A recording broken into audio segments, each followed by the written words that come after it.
Hello বন্ধুরা, দেখো চলে আসলাম একটা নতুন রান্নার রেসিপি নিয়ে। ঠিক আছে, জানি না কেমন হবে, এই প্রথম মানে করব। মেয়েদের একটু ম্যাগি করে দিয়েছিলাম, তো ম্যাগিটাকে আমি সেদ্ধ করে দিই। ম্যাগি একটুখানি জল দিয়ে, আর মশলাটাকে পুরো দেই না,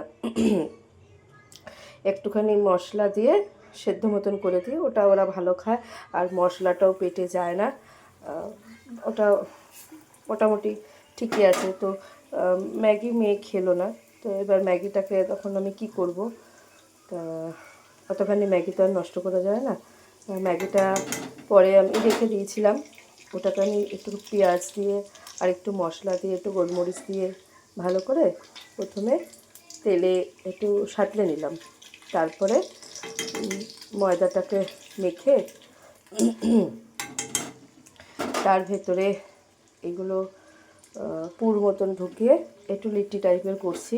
জানি না খেতে কেমন হবে, প্রথম করছি,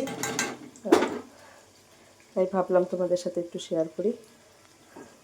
একটু করছি যখন করে দেখাই, ঠিক আছে,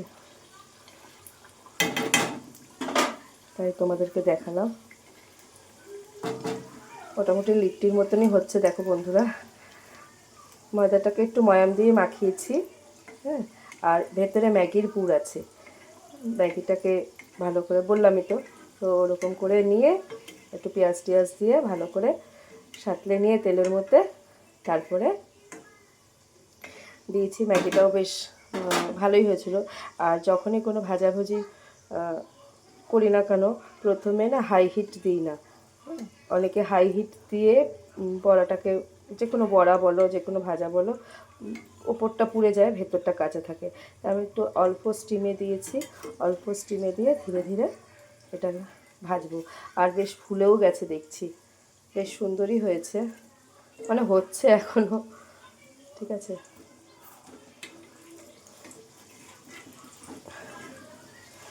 দেখো এটা একটু সস দিয়ে স্যালাড দিয়ে খেতে ভালোই লাগবে মনে হচ্ছে।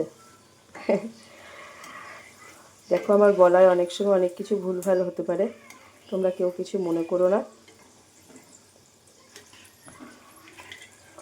আগে তো কখনো কোনো রকম ভিডিও টিডিও করিনি, এখন নতুন করছি, তাই প্রথম প্রথম তো মানুষের ভুল হয়।